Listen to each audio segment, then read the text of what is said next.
gente acaba postando. Nós não conseguimos fazer do Estúdio de Meio do Rio de Janeiro porque deu um problema técnico e ele não saiu. Mas o de da Ilha do Cardoso, que foi a primeira série, nós conseguimos gravar para deixá-los localizado para aqueles pais que eventualmente não tenham podido participar da reunião. Nós até temos insistido, sobretudo o médio, muito em fazer reuniões presenciais. Tem sido um fracasso de público, muito ruim, mas eu pretendo insistir com isso, porque eu acho que é uma forma de resistir a algo que está muito grave, que é essa vida de telas e os efeitos que ela tem tido, né? Dessa impossibilidade do contato pessoal, e isso faz uma diferença significativa. Tanto que eu não vou fazer reunião de pais online, vou fazer reunião de pais presencial à noite, ainda que eu tenha uma presença baixa de pais. Eu acho que o contato pessoal, o contato de tela não supera o que a gente tem de comunicação e que pode comunicar quando nós estamos pessoalmente. Essa proximidade, os sentimentos, o afeto, o olho, a fala, as expressões, tela não dá isso. Tela até me permite fazer coisas como formar professores, porque eles estão comigo todos os dias há muitos anos, então eu já tenho esse contato.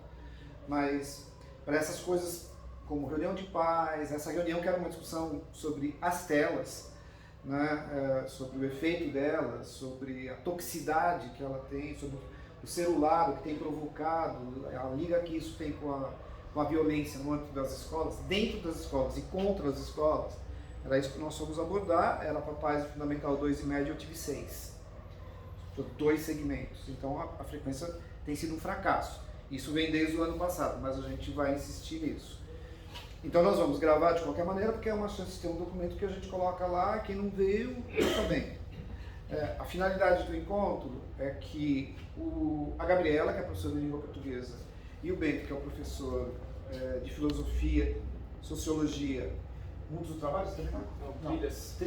Trilhas, na parte estética de trilhas, possa expor a programação, e a UG, que é representada aqui pela Ana, que é responsável pela empresa, que é a dona da empresa, vai apresentar as questões, basicamente a logística, e falamos algumas coisas que envolvem isso, e ela tem uma programação também para apresentar para vocês, para mostrar, porque vão os monitores da UG que vão acompanhar a gente. Essa é a primeira vez que nós estamos indo para Kurtzburg e Otim, porque o ano passado nós tentamos e não deu quórum, né? O ano passado não deu, era uma classe maior do que essa classe está com 16 alunos, e até a Ana vai ter que depois dizer qual é o mínimo que a gente consegue, enfim, todas essas questões. E a gente, o ano passado não conseguiu, mas era um retorno de pandemia mais completo, uma mudança de prédio e uma classe que tinha sido muito impactada pela pandemia. Então eles tinham menos liga que a turma dos filhos de vocês agora. Uma turma com mais liga. Eu tenho falado com eles, passei hoje na classe para reforçar até que eles convencessem vocês a estarem vindo, mas também convencê-los da importância dessa viagem, pelo que eles podem aprender e por ser a última viagem do médio. É uma viagem de formatura, basicamente. A gente não tem, mas ela funciona como? E é no final do ano, quer dizer, em outubro. Então é um momento que, assim, bem ou mal, uma classe que tem alguma liga, é um momento de despedida. Depois disso, como eu disse para eles hoje, em tom de provocação, nós só vamos nos encontrar em velórios. Então, aí até um deles ali falou assim, o que você está querendo dizer com isso? Não, estou querendo dizer que daqui para frente eles só vão se encontrar nos batizados, casamentos e eventualmente no velório. Aí até um gaiato falou, mas o seu deve ser o primeiro. Eu falei, pela lógica Pela lógica é isso que vai acontecer mesmo. Então tem isso, e é a primeira, portanto, para Minas, e talvez a primeira vez que eu estou aqui com uma natureza estritamente cultural e estética. Porque quando a gente costuma fazer viagem, é aquela história, vai geografia, porque geografia fala sobre qualquer coisa, vai história, porque vai ver questões históricas ou ambientais, então você tem muito disso. nos estudos de meio.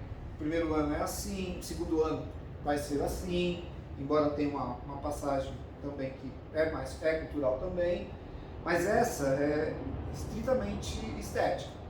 O Bento não é professor de artes, mas o Bento é professor de filosofia, e a abordagem que eu estou pedindo para ele, e ele é especialista em arte, doutor em arte, né? Um artista quase, e o Bento vai fazer uma abordagem das obras lá na perspectiva filosófica. Claro que envolve toda uma questão estética, mas assim, o que a gente está pensando é nessa abordagem. E vai a Gabriela, que já faz um trabalho com a leitura do Guimarães. Então, a leitura é em cima do Guimarães, já que tem Cordesburgo, a cidade dele. Então, de uma certa maneira, eu tenho muita expectativa nesse estudo de meio, por conta dessa abordagem, portanto, desse lugar, e porque esses meninos também são, por algum tempo, nós vamos viver com alunos que são filhos da pandemia e que passaram um tempo enclausurados de alguma maneira. Então, nós estamos torcendo muito para que aconteça, porque eles são um grupo bem legal, sim, não são tão como o grupo do ano passado, que era um grupo muito empanelado. Esse não é um grupo assim, eles têm mais abertura entre eles, né? É um grupo até, em alguma medida, mais politizado para o bem e para o mal. Então, eu acho interessante que isso aconteça. A gente está com muita expectativa e pedindo para que eles se mobilizem, porque é só em outubro, mas se nós estamos fazendo essa reunião agora, é para a possibilidade de parcelamento, para que amplie a possibilidade de parcelamento no pagamento, para ficar mais suave, porque esse estudo de meio é o mais caro que a gente tem, porque ele tem aéreo. São 4 dias, os outros são todos 3 dias, e os outros, nenhum dos dois tem aéreo, esse tem aéreo. Né? Então é o mais caro. Nós não faríamos, se fosse alguns anos atrás, para Inhotim. Nós iríamos para o sertão nordestino, que seria muito mais caro. Mas ele ficou tão proibitivo que a gente tirou da frente, porque fica fora das condições das pessoas que estarem pagando isso. Então, o que vai acontecer? Eu vou pedir para eles apresentarem o roteiro, depois a Ana vai apresentar o dela, explicar questões que são de natureza mais logística. A gente tem uma questão para segurar preço de passagem aérea que a gente já discutiu, porque elas têm oscilado. Não sei se agora está oscilando tanto, mas tem oscilado de qualquer maneira, né? Porque parece que deu uma estabilizada no dólar, caiu um pouco. Não, e é isso, tem passagem que a gente paga muito barato e a gente tem que aproveitar quando ela aparece e de repente o mesmo trecho, de um dia para o outro, custa o triplo. Assim, tá falando isso agora pro Bento, amanhã eu levo uma escola que está indo para Brasília que a passagem custou nada disso, custou R$400 e de volta. Mas a semana passada eu levei uma turma para Minas que a passagem mais barata foi R$1.100. Lógica, né? Lógico. A gente fica atrás, a gente fica buscando. É o que a gente faz. Bom, vocês apresentam? Pode ser. Vou começar falando então. A gente está falando aqui com o pessoal que está aqui e com o pessoal que está ali, é isso? Então, eu sou o Bento, como falou o Edmilson, sou professor de Filosofia e Sociologia da terceira série. Quando eu entrei na escola em 2015, estava terminando o meu mestrado em Ciências Sociais e começaria logo depois o doutorado em Estética e História da Arte. E desde então eu trabalho na Escola Viva. Na época tinha a proposta integrada, não sei se vocês se lembram disso. Eu já tinha uma preocupação de questionar a relação que a gente tem com a obra de arte à distância, que é maravilhosa, porque permite que a gente tenha visita virtual de museu que fica na Europa, sem até lá. Então, matéria de informação é muito interessante, mas ao mesmo tempo também a gente tem uma sensação de que conhece uma coisa que não conhece de verdade, né? Então eu propunha que os alunos visitassem presencialmente espaços de exposição e escrevessem sobre eles e tivessem uma sensação da diferença entre a visita virtual e a visita presencial de uma obra de arte, né? Esse encontro com a obra de arte. Veio a pandemia, a gente deixou de fazer proposta integrada, eu assumi as trilhas e agora boa parte dessa terceira série está trabalhando comigo em textos críticos que eles estão escrevendo sobre obras de arte que eles viram em espaços de exposição que eles visitaram. Então esse encontro com a obra de arte ele tem muito a ver com o trabalho que eles estão fazendo. Nas trilhas. Em filosofia, muito provavelmente esse trabalho vai ser contaminado, uma vez que a gente está vendo agora alguns pensadores modernos, e logo a gente vai entrar na filosofia contemporânea, onde eu pretendo dar um viés para a filosofia que tem a ver com o encontro com o mundo. Então alguns pensadores que têm uma vertente forte dentro da filosofia da arte, como o Nietzsche, o Sartre, com a experiência literária. Então esse estudo do meio ele tem muita importância para mim, né? Eu acho muito legal, sou muito fã do Guimarães Rosa, né? Acho uma linguagem incrível. E o Inhotim é um lugar muito, muito, muito especial, né? Um museu a céu aberto, não sei se vocês já ouviram falar, se vocês já viram. Eu trouxe algumas, não precisa mostrar agora não. Eu trouxe algumas imagens de obras do Inhotim para vocês verem, mas são imagens que já estão desatualizadas, porque ele muda muito, então a gente vai ter condição de ver coisa lá que é muito interessante. Conversando com a Gabriela, né, sobre a relação entre filosofia e literatura e sociologia, porque na sociologia também, né, eu estou tentando trazer para os alunos alguma noção dos autores clássicos, mas dentro de um tema prático empírico que é o problema da religião. A gente entendeu que a religião é um assunto importante hoje, é um assunto que é importante para o nosso país, é importante no mundo, é difícil de entender, legal de estudar. E a questão da religião aparece muito na obra do Guimarães Rosa, principalmente no campo geral, né, onde tem personagem, tem toda uma questão ali que eles também vão encontrar em Minas, e a gente acabou tendo uma ideia, né, do que eles podem fazer, que a Gabi chamou de relicário. Né? Então, um relicário ele é aquele objeto que comporta relíquia. Alguns autores entendem que é a origem de todas as imagens. A relíquia é o pedaço do corpo do santo que era distribuído pelas igrejas para, de certa forma, empoderar a cristandade no ocidente cristão. E a Gabi desenvolve um trabalho com eles de produção de texto, que é a descrição de um objeto relíquia, digamos assim, né?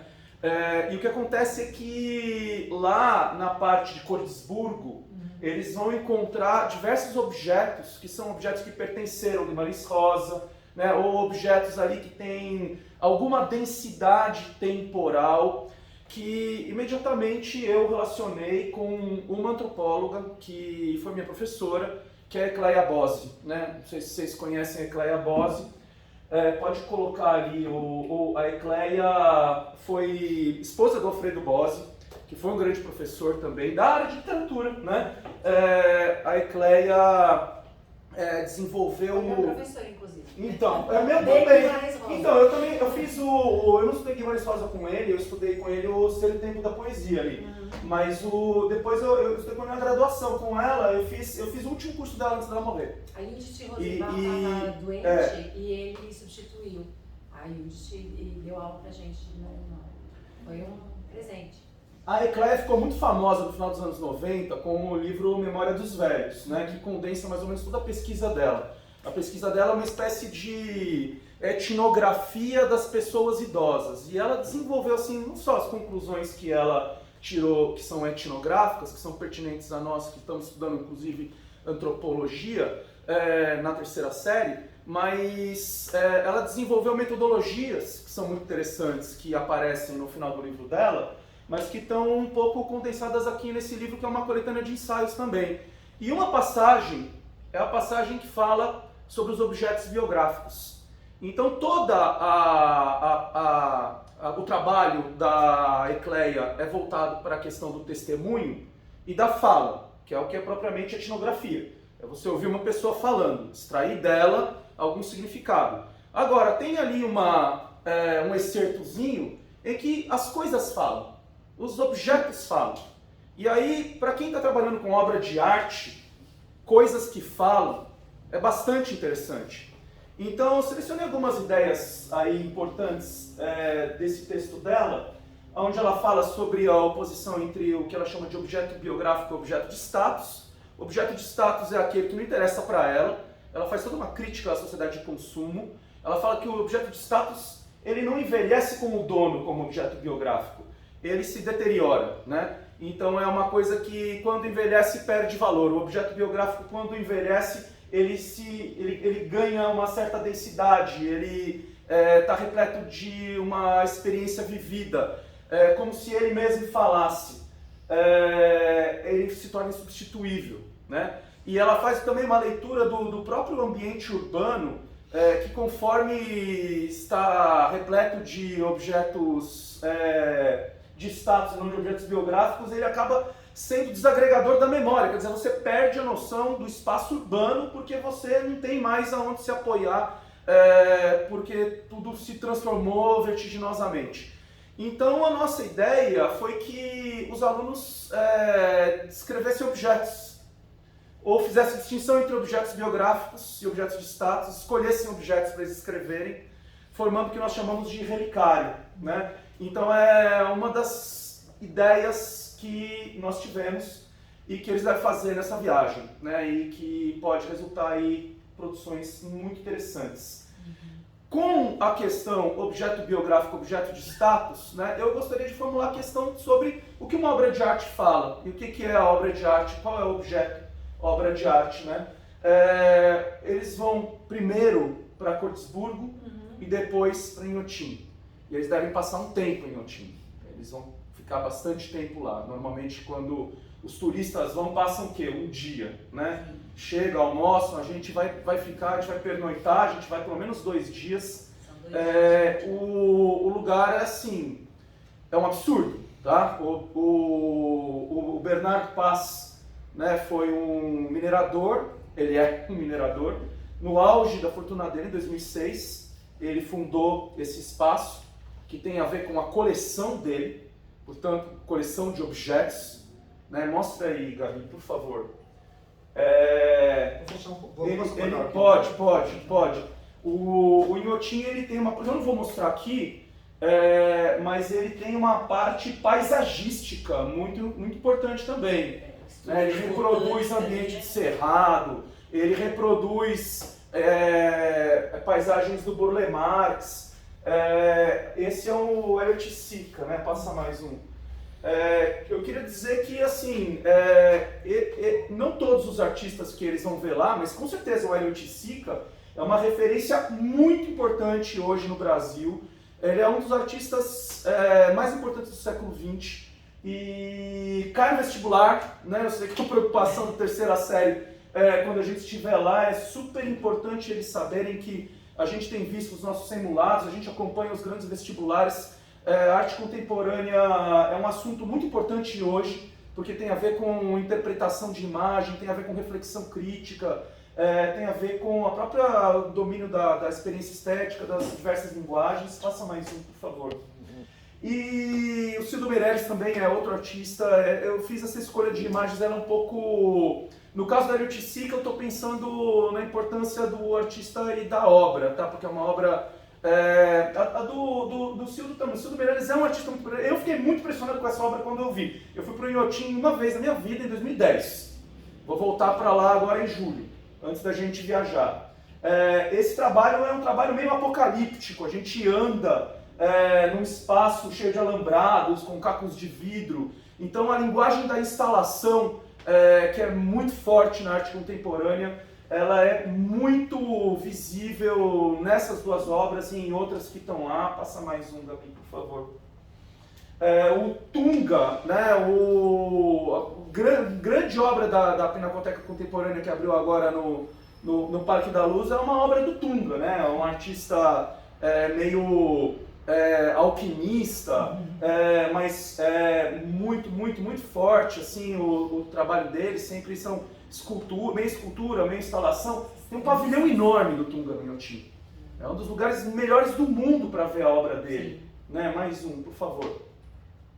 Essa é uma obra... O Chris Bird é um artista americano muito importante do final do século XX. Esse trabalho, essas vigas foram jogadas de longe, assim, elas caem no chão, fincando, né, mais ou menos aleatoriamente. Ele releu o dripping do expressionismo abstrato, né, aquele borrifo de tinta do Polo, que é mais uma, por favor. O Doug Atkin é um artista, uma geração um pouco posterior do Chris Burden. Essa é uma obra, aqui esse é o minério de ferro que eles extraem, né, para mineração, e que aflora no terreno. E aqui tem um microfone subterrâneo, onde a ideia do artista é que a gente ouve o som do fundo da terra, a gente ouve lá uma vibração estranha, mas é um lugar assim, bastante impressionante. Mais um. Bom, tem o pavilhão da Cláudia Andujar, né? A Cláudia Andujar, tem havido várias exposições das fotos da Cláudia Andujar, são fotos que ela fez na terra indígena Yanomami, ela acompanhou toda a evolução do contato e do povo Yanomami, muito amiga do Davi Copenau e do Bruce Albert. Essa foto é com infravermelho, né? Ela faz fotografia analógica e em determinados momentos ela queimava o filme, ela aprendeu a usar os erros, um nome técnico para isso, as aberrações da fotografia analógica como uma linguagem de arte, né? E então eles vão ter uma experiência bastante importante da Cláudia Andujar lá. Mais um.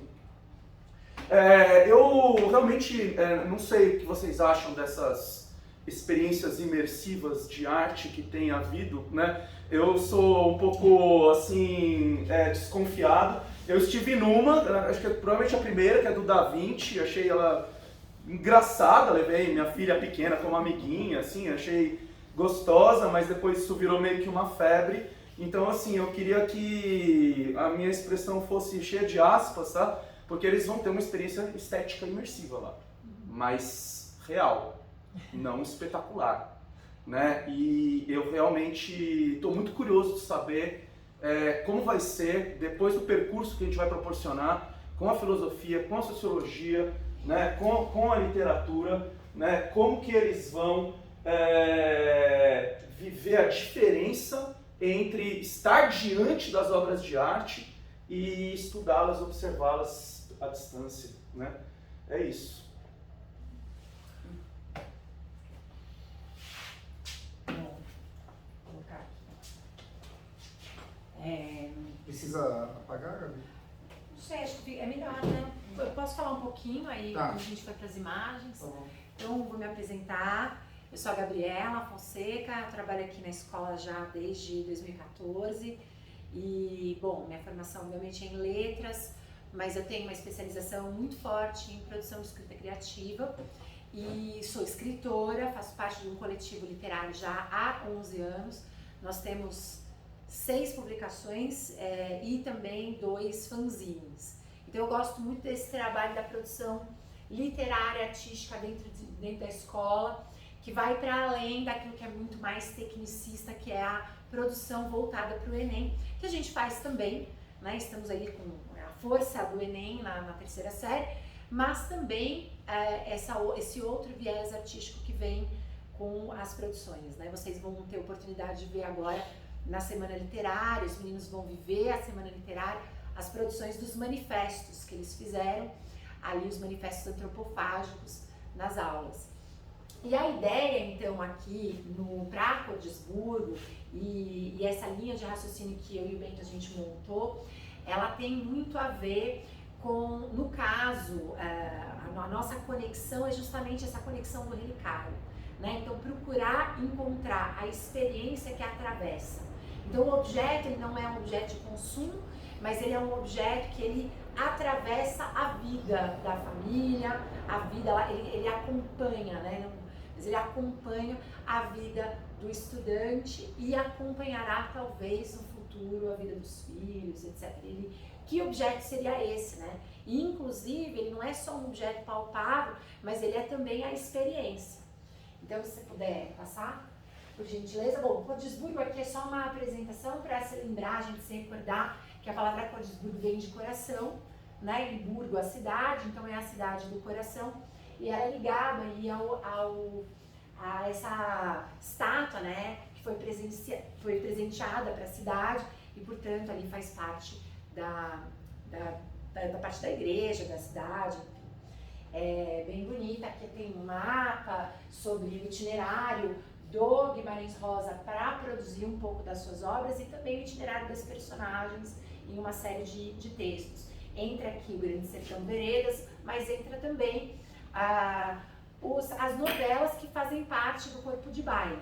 Corpo de Baile são 2 volumes grandes que foram imaginados pelo Guimarães Rosa, compostos de uma série de novelas.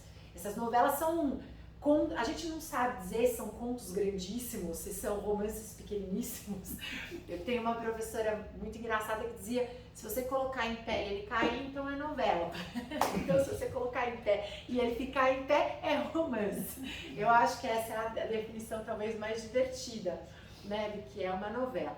E o Campo Geral faz parte desse grupo de 2 volumes, e é muito interessante, aliás, ler, porque as histórias elas estão conectadas, estão interconectadas.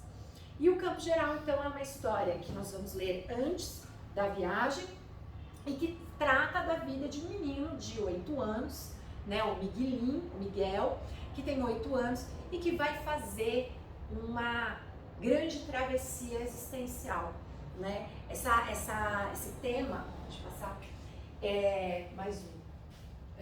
Aqui tá fora de ordem, perdão. Mais um. Isso. Essa travessia, né, esse atravessamento, ela faz parte muito da maneira como o Guimarães, acho que agora vale a pena apagar para ver, né? Ela faz parte muito da temática do Guimarães Rosa, né? Acho que o Guimarães gosta muito de colocar os seus personagens em um momento da vida deles, no início dos textos, e eles passam por uma série de transformações, e essas transformações fazem com que ele se torne um outro, né? Então ele atravessa algum tipo de processo, né, que vai fazer com que ele se torne um outro. Então, esse tema do atravessamento, ele vai ser trabalhado a partir desse primeiro contato com o texto, e depois a pergunta que a gente faz aos alunos é essa, né? Quais são esses objetos dessa relíquia que fazem parte da vida de vocês e que fazem parte ali, podem estar em casa, numa forma de fotografia, um pequeno colar, sei lá, pode ser um livro que alguém manteve na estante por décadas, né? Pode ser uma série de coisas. E pensar um pouco nessa reflexão, a partir de alguns eixos, né? A primeira, a travessia, depois a ideia da infância. Por quê? Porque o Miguelinho é um menino e também porque eles estão nesse processo de finalização do ensino médio. Então assim, agora você está fazendo a sua travessia, agora você atravessará, né? Você irá para o seu próximo momento da sua vida, que é a sua vida adulta. Como que você vê essa trajetória, né? O que transformou nesse momento?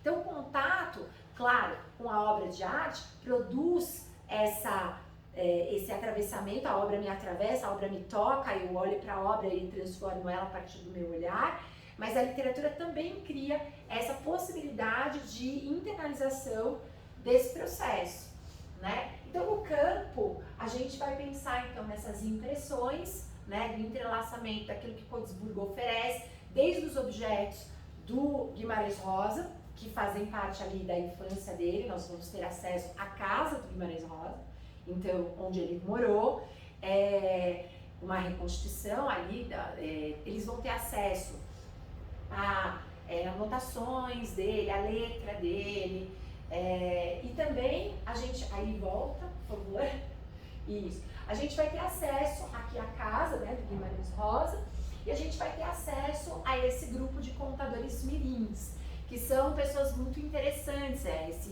projeto, o Miguelim, existe já em Cottesburgo há muitos anos, e os meninos, eles decoram, né, pedaços, decoram em Cottesburgo, né, de coração, sabem de coração, esses textos, esses pedaços, às vezes de Grande Sertão, às vezes do próprio Campo Geral, às vezes de outros contos de Sagarana, por exemplo.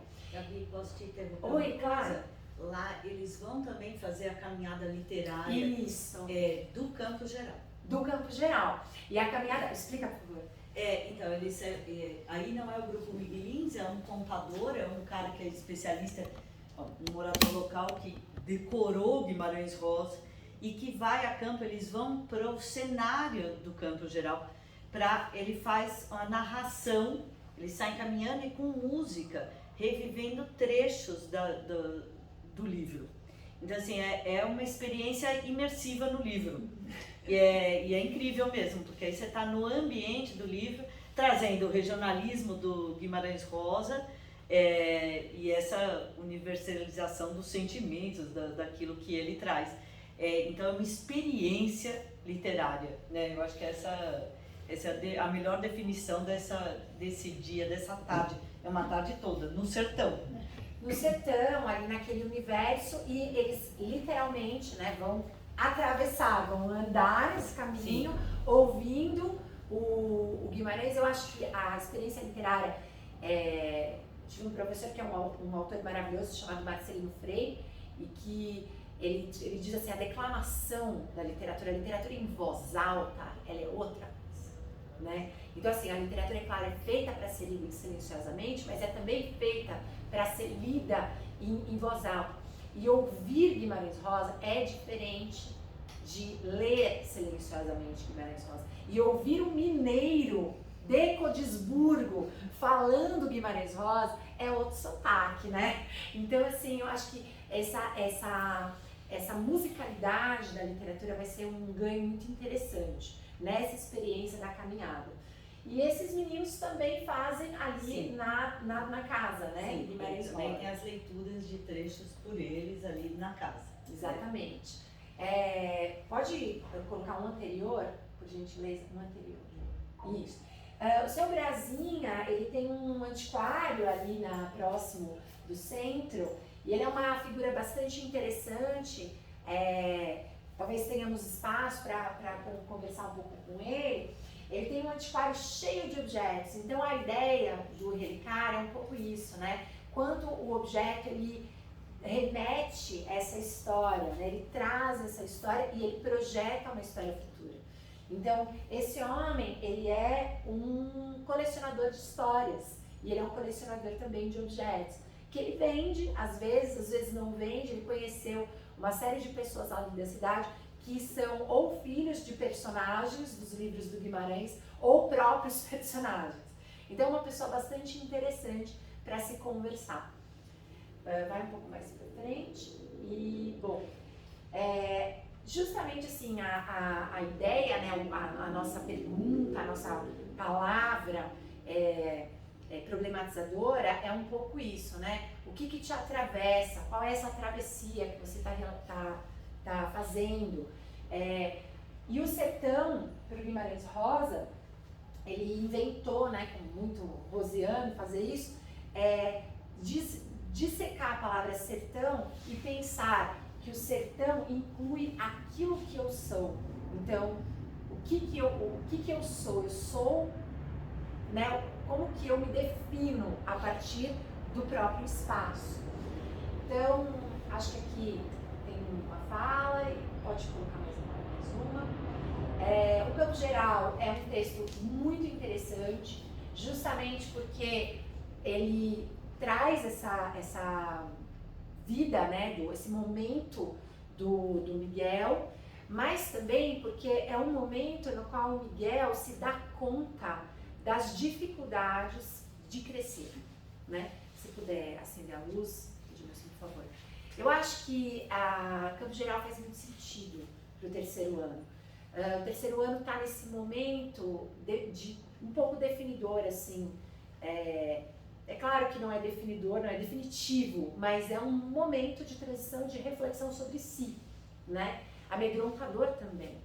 E o Miguelinho está passando por esse processo. Acho que ele viveu a infância ali até os 8 anos e, de repente, ele começa a vivenciar uma série de acontecimentos que estão ali na novela e que ele passa a ver de uma outra forma. Ele começa a perceber o quanto essas situações, então você tem ali, que dá spoiler do livro, né, um pouco, mas a morte de um irmão, o sumiço de um tio que ele gostava muito, que deixa de frequentar o rancho ali onde eles vivem, que isso tem outros significados, e que isso acarreta dores né, para uma série de pessoas que convivem com ele, que a mãe Tina é a negra que convive lá com a família e vive na cozinha, vive afastada dentro de um espaço da casa que ele não entende muito bem por que ela tá lá e por que a tia-avó dele diz que ela é uma feiticeira, né? Quer dizer, ele começa a entender que o mundo é muito mais complexo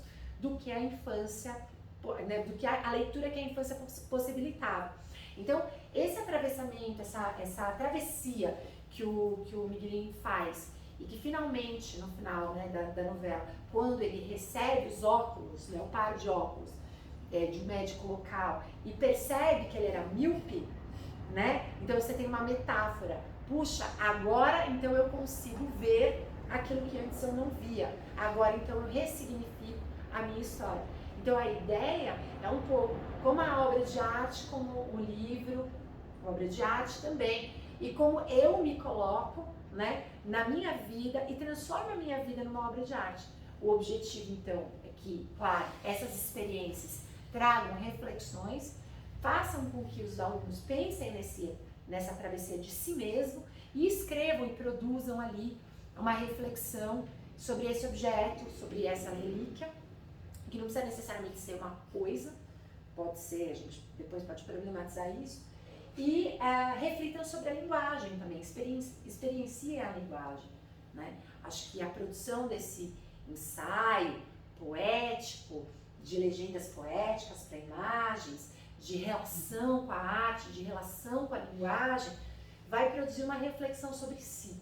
E aí eu acho que ela tem, ela sobe, ela eleva em termos de significado, porque deixa de ser somente um olhar para uma obra que está distante de mim. Não, a obra diz sobre mim, né? A obra fala de mim. E aí eu me transformo. É um pouco essa a ideia. Tá? Eu queria só completar a Gabi, para lembrar para vocês assim, que o planejamento da vida em todas as áreas, todas as disciplinas, ela tem como referência uma questão problematizadora. E o que a gente tem procurado conseguir com os professores é tentar entender que questão problematizadora não é a mesma coisa que pergunta. Então, quando você faz uma questão problematizadora, o desejo é que haja uma sondagem existencial e que ela não necessariamente tenha uma resposta definitiva. E no caso de língua portuguesa, a questão problematizadora, que terá que ser respondida no final do ano pelos alunos, é a que está como referência da semana literária e que atravessa diretamente esse estudo de meio, que é a frase do Caetano Veloso, que está na música Cajuína: existimos, a que será que se destina? Então, é essa pergunta que os alunos terão que responder quando eles terminarem este ano, no terceiro ano. E isso se conecta diretamente com o movimento que nós vamos tentar também no estudo de meio e na semana literária. Essa semana literária, essa frase que é a questão problema da área de língua portuguesa, ela orienta, é o que dá dando foco para a semana literária e dá foco para isso que a Gabriela vai procurar ao longo deste ano com eles, para que no final do ano eles respondam essa questão. Existimos, a que será que se destina? E no momento que eles estão saindo daqui. E vamos ver o que vai sair, né, desse questionamento. E é isso que a gente tem buscado nas questões problematizadoras. Seja em matemática, seja em literatura, seja em história, não importa. Tem que ter uma questão que remeta, que o conhecimento que eles estão aprendendo possa ajudá-los a se perguntar sobre a relação deles com eles e a deles com o mundo. É um pouco isso que a gente está procurando trabalhar. Tá? Agora eu vou pedir para a Ana, e aí depois a gente abre para vocês tirarem dúvidas. Tá bom, Ana? Oi, prazer estar aqui com vocês. Eu sou a Ana Lúcia, proprietária da URG, que é uma empresa que trabalha com a organização e o projeto de campo há 30 anos. E primeiro eu queria agradecer, eu adorei. Eu imediatamente eu me vi em tantas situações, vocês falando. Primeiro eu me vi diante dos tantos quadros que eu já parei para olhar na vida. Depois eu me vi com os meus relicários, eu sou cheia de relicários na minha casa. É isso, né? Os objetos que têm significado. E depois uma primeira fala do Edmilson que me chamou a atenção, que eu acho que é a primeira reflexão que eu gostaria que vocês fizessem, que eu sei que é super difícil de fazer com os meninos no terceiro ano de ensino médio. Pensar que isso é uma viagem de formatura. né? E a ideia hoje que se consome do que é uma viagem de formatura, que nada tem a ver com a formação do seu grupo, né? As viagens de formatura hoje são baladas de 5.000 alunos, 5.000 jovens, né? Que se desconhecem. E a formatura devia ser o ápice da sua formação. E isso você faz com o seu grupo. Isso você faz com tudo isso que eles acabaram de expor para vocês. O resto é uma festa. E é outra coisa. Então, sim, eu acho que isso aqui é uma viagem de formatura, de fato, no conceito que ele deveria existir. Eu vou contar um pouquinho para vocês, então, só qual é o projeto, o dia a dia do campo, e começar explicando para vocês o seguinte: a intenção nossa é, a partir daqui, a gente fazer o primeiro processo, que é pedir o bloqueio da passagem aérea. Deixa você ver, então. Pode. Pedir o bloqueio da passagem aérea e a gente ter o valor dessa passagem. Só que a hora que a gente pede o bloqueio, e a gente precisa que o grupo todo vá no mesmo voo, então eu preciso pedir lá 20 lugares, 25 lugares. Vai vir um valor. Eu tenho alguns dias para sinalizar que eu vou querer aquela passagem. E essa sinalização, ela pode acontecer com R$50 de sinalização. E aí eu posso emitir e nomear, faltando 15 dias para a viagem. Eu segurei o preço. Então, a partir desta reunião, provavelmente em alguns dias, a escola deve mandar para vocês esse pedido. E aí a gente pode, você pode até pagar a viagem toda ou pode sinalizar esses R$50 e a gente garantir até o resto do processo, sabe? Porque aí a gente não fica nessa angústia do aéreo, que é, de verdade, a pior parte hoje na organização da viagem, tá? Então, de mesmo eu vou, pode. Então, pode passar. A gente vai, a gente sai daqui da porta da escola de micro-ônibus para o aeroporto de Congonhas. É legal e é fácil, porque aí a gente confere documentação aqui na escola, tal, vamos para o aeroporto, descemos em Belo Horizonte, aí de Belo Horizonte até Cordisburgo, assim, a gente vai chegar antes, por volta de 11 horas, 11 e pouquinho, a gente está em Cordisburgo, a gente tem umas 2 horas de viagem só. É que entre chegar aeroporto, pegar a mala, tirar a mala, chegamos isso, e esse voo, a hora que a gente pedir, esse voo pode ser às 7, pode ser um voo que não é da Gol, é da Azul, e vai ser às 6h30, ou vai ser às 8. Esse é o horário aproximado, mas aqui da escola não tem sentido nenhum a gente ir para outro aeroporto, a gente vai para Congonhas, porque a gente está do lado, né? Aí, este primeiro dia à tarde já nós vamos para o Campo Geral e nós vamos fazer a caminhada literária. Então, o primeiro dia, a nossa tarde já é caminhando nesse trecho. Se você quiser passar as fotos, então é uma tarde toda com o contador de história, com os violeiros. A gente está no ambiente deles, a gente tá no ambiente da história. Né? É um trecho da história mesmo. Então a gente deve passar umas 3 horas aí. E aí depois a gente volta para a cidade e vai pro hotel, que é... Tá vendo? Tem uma paradinha, é sensacional isso mesmo. E o Campo Geral tá na FUVEST, né, esse ano? Tá na FUVEST já desde o ano passado e deve continuar ainda. Então, até o pessoal, o Fábio lá de Cordisburgo, ele se especializou nesta leitura, inclusive, até para ajudar na história do vestibular mesmo. É parte do projeto dele. Aí nós vamos pro Maquiné Parque Hotel, é o único hotel de verdade ali em volta, que é legal, o resto são micro pousadinhas. Então é um hotel bacana, gostoso, com piscina. Essa é uma região que é quente, então é legal ter um horário ali no final do dia para descansar e ter um pouquinho de piscina ou de lazer, porque é quente. Pode passar. Segundo dia, aí nós continuamos ali em Cordisburgo, a gente só sai no terceiro dia. Porque esse segundo dia, amanhã para a gente estar na casa de Guimarães Rosa e aí com os contadores, com o grupo Miguelins, com as crianças, com os meninos, almoçamos de novo no Sarapalha e à tarde nós estamos aqui na estação ferroviária ali na frente e com essa história, esse tempo para visitar a casa do seu Brasinho. Seu Brasinho.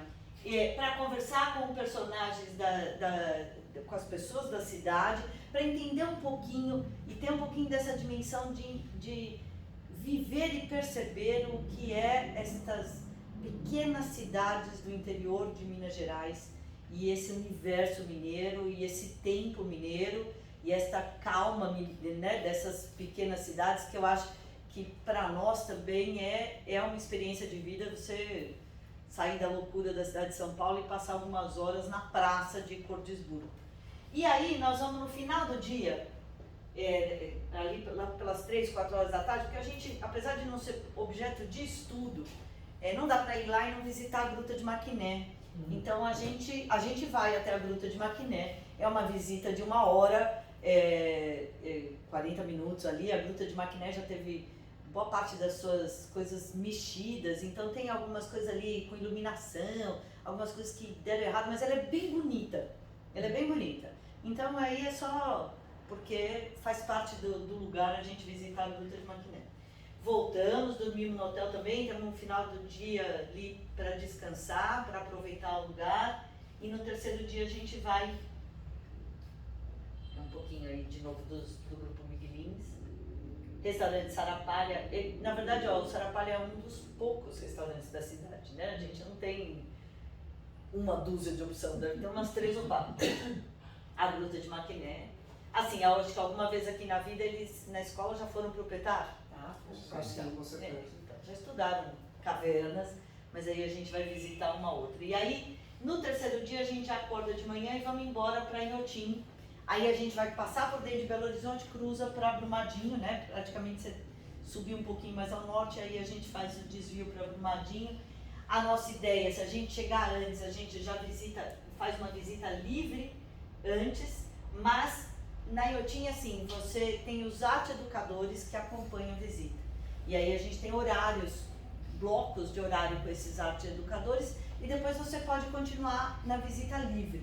Então, a ideia é que a gente tenha uma tarde com os arte educadores e um tempo livre, e no dia seguinte, a manhã toda e um pouquinho depois do almoço também, tá?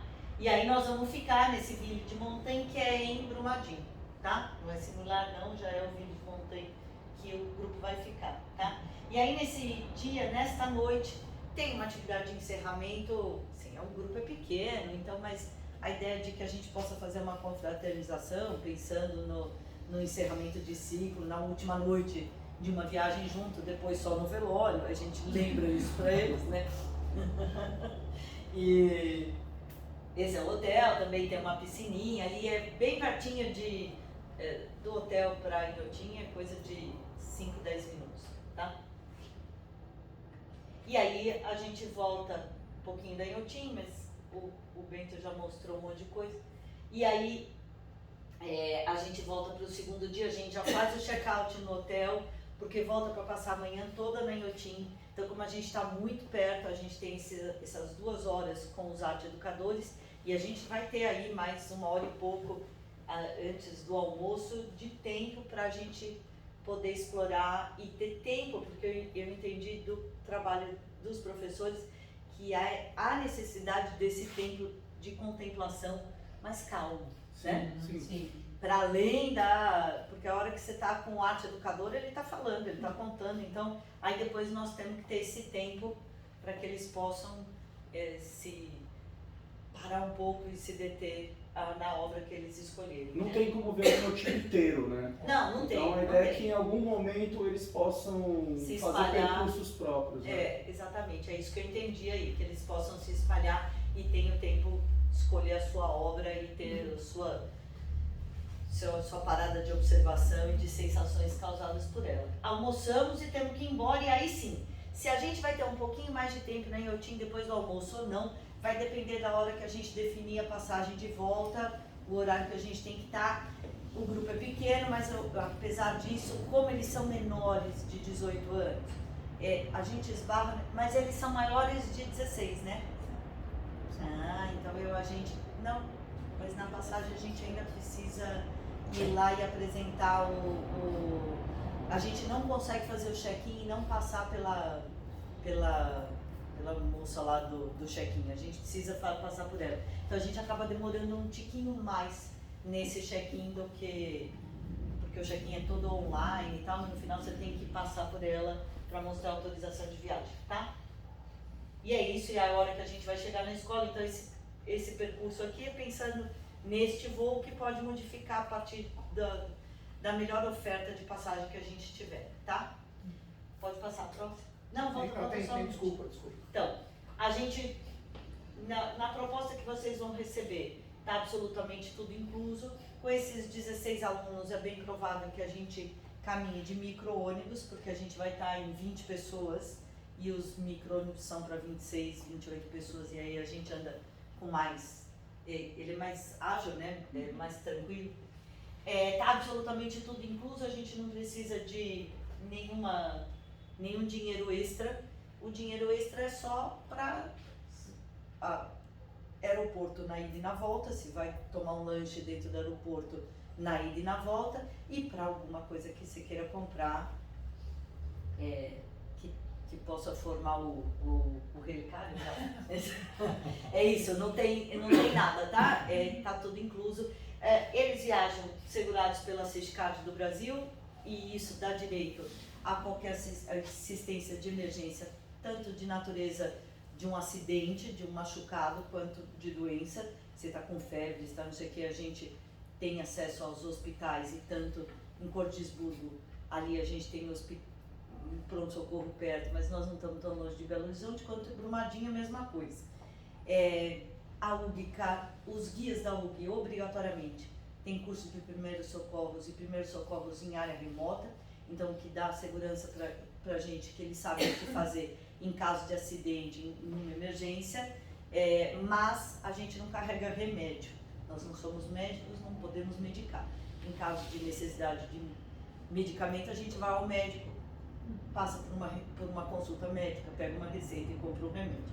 Se é um remédio que ele de uso contínuo, aí vocês vão mandar para nós, junto com a autorização de viagem, e a gente toma conta, né, na administração do remédio, tá?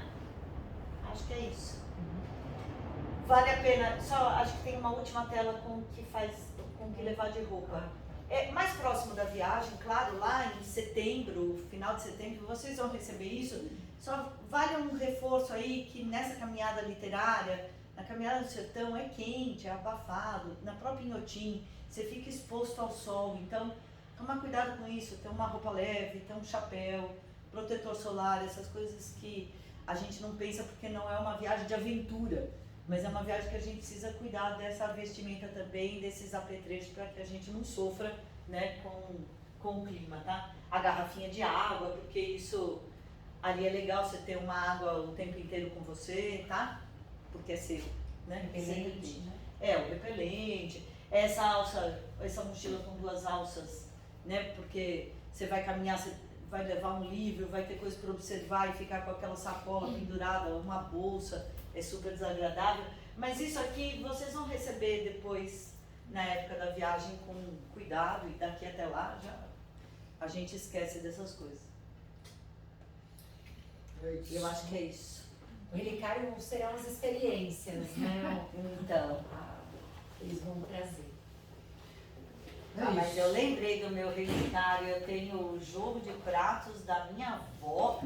E esse pra mim é um relicário mesmo da minha vida, porque é da Tchecoslováquia, o país não existe mais, né? Eu tenho um bonequinho do Corinthians do tempo que ele ganhava o campeonato. Esse é o relicário. Esse é bem relicário, guardo com muito cuidado. Da Porque... Coralina chamar o prato azul pombinho, que é maravilhoso. Gente, Esse não, prato a minha avó tem bravo. esse conjunto, né, é da Tchecoslováquia. Não existe mais, né? Pois é. Tchecoslováquia. Pois é. Mas eu também não quero servir para ninguém, porque se quebrar, você não tem onde comprar, então fica ali guardado, né? O dia que a Nora for comer em casa, ela vai querer usar, ela que acaba quebrando. Então, claro. Então, perguntas? Não, gente, tá super claro. Pra mim tá super bem didático, bem todas as informações, não fiquei com nenhuma angústia, nenhuma preocupação, super tranquilo.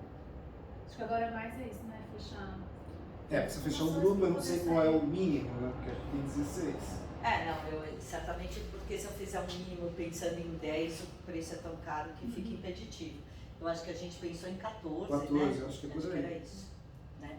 Porque é um grupo pequeno, se Muito você pequeno. começa a tirar muita gente, na verdade você tem que pensar assim, os 2 guias, ou você divide por Sim, lógico. 14 pessoas pagando, ou por 10 vai ficando cada vez É. mais caro, é isso, né? Então, a ideia é que todo mundo vá. A gente tem falado muito com eles a respeito disso. Hoje fui lá, vou lá ver os professores, tenho conversado, falado. É uma questão de convencimento, um pouco. Como eu disse, eu não acho que é um grupo refratário a isso. Eu acho que tem outras coisas que podem um ou outros não querer, mas eu não acho que é refratário. O do ano passado era, era bem refratário. De gente na minha classe dizer, eu não vou, estou tirando uma satisfação por educação, mas não me dou com parte da classe. Você tinha uma coisa bem marcada, um grupinho ali, um grupinho aqui e tal, e não rolou. Mesmo a formatura do ano passado, a festa, a presença foi baixa. Então, você espera a formatura para todo mundo, e não teve todo mundo. É a festa que você vem com a avó, e a festa de formatura aqui é assim, música, cantoria, tem sim os discursos e tal, mas tem muito disso. Curiosamente, os textos dos meninos, não falo curiosamente porque eu acho que tem um grande trabalho de escrita aqui na escola, mas a qualidade do texto dos meninos era ótima na fala deles, entende? Muito consistente, mas teve ausência. E isso, a gente acredita bastante a questão da pandemia, a gente não teve como trabalhar mesmo, e o fato de que a gente ainda é uma escola pequena, né? Não dá para você mexer na classe, vamos trocar, vamos mexer, que vai. Não tem isso. Esse grupo não é assim. Ele tem mais. Eles são mais enturmados, eles são mais grupo. As coisas. Nas É. coisas, sim. Eu acho que Transitam, né? é uma classe muito afável, assim, muito legal. Então a gente tem que convencê-los. Eu sei que tem meninos aí que estão batalhando, BA, que quase não podia vir hoje, mas está batalhando. Eu tenho chamado, vamos agitar e tal. Vamos ver, a gente precisa saber. Logo a gente vai ter que fechar, eu vou conversar com a Ana direitinho depois de hoje para ver qual é um prazo para fechamento do grupo, em função de pensar na coisa do aéreo, dessas coisas, né? Para a gente começar a trabalhar, porque aí vai um pedido de documentação, que implica em reconhecimento de firma para poder viajar, e a questão de fazer os pagamentos, olha, fazer, quantas parcelas vai ser, essa parte, que é a parte que não passa pelo pedagógico, passa pelo financeiro e também diretamente pela UG, a gente só informa e as pessoas têm lá e tem um prazo para entrar, para a gente poder dizer, formou o grupo. E aí tudo bem, aí já fica mais tranquilo. E se você está com a Ana e manda informações para vocês. Normalmente tem que eu acho que não sei como é que funciona a UG nisso, mas a gente tem um link que as pessoas se inscrevem, entra lá, se inscreve E paga com cartão de crédito. e paga com cartão de direto pelo crédito. site, Né? tá? Então isso eu vou pedir até para a Ana depois entrar em contato com... Eu estou falando isso porque a gente trabalhou muito com uma outra empresa. E nós estamos trabalhando agora com a Ana nessa viagem. Eu conheço a Ana há bastante tempo, né? E ela já tem feito. Vocês fizeram alguma coisa hoje, esses dias, esse ano com o Fundamental? Vai fazer Vai também fazer- na mesma época, o 9º ano vai fazer. Nono ano. O nono ano tem uma atividade com eles em outubro. Então, basicamente é isso. Você está com ela para ver como é que vai ser esse esquema, informá-los e aí o mais rapidamente possível a gente tem que fechar o grupo para confirmar que vai sair. É uma experiência muito interessante, né? Para além do conteúdo, acho que tem uma questão, né, de transformação, de fechamento. eu acho que é um uma grupo viagem que sofreu marcante, tanto né? com a pandemia, né? Poder estar junto. Acho que, além da questão pedagógica, Existencial. existencial. A gente não. Essa questão da pandemia, a gente tem falado da pandemia para várias coisas, é verdade. A gente não sabe o impacto que teve, mas teve. A gente entende que teve, a gente percebe pelo número de pessoas adoentadas, virou uma epidemia assim, de doenças emocionais. psíquicas, uma coisa muito grave, e alguma coisa do ponto de vista das relações interpessoais também. Só que a gente não identifica muito isso, porque isso também está muito conectado com essa questão da quase compulsão que tem por uso de celulares e computadores. Então, nesse sentido, essas cidadezinhas do interior, elas são, né, sei lá, Convite, né? um convite à saúde, né? Esse tempo que ele corre mais lento, né? Nesses lugares o tempo é outro tempo, né? Eles não estão com a mesma pressa que a gente acorda, né? E acho que isso é gostoso, você experimentar isso, às vezes te dá um choque, né? Que vale a pena. É isso. Aproveito também, já mudando um pouco de assunto, que a gente vai ter a Semana Literária, então uma série de eventos estão acontecendo, e a gente vai terminar a Semana Literária no dia 27, com a apresentação do Bicho de Sete Cabeças lá no Cine Biju, com a participação da Laís Bodansky. Tá? Então a gente espera a presença de vocês lá para debater, e o Pablo quer encher as burras, né? Enchendo a sala do Biju, que na verdade não é tão grande, 65 lugares mais ou menos, mas essa parceria com o Biju a gente está cultivando com muito carinho, está sendo legal de estar fazendo isso com eles lá. Então a gente espera que vocês puderem e compareçam. Tá bom? Cartaz do Júlio? Cartaz do Júlio. É, o Cartaz do Júlio. Cartaz do Júlio, a gente já viu hoje o Cartaz do Júlio. Tá lá. Legal. Eles Legal. gostam muito.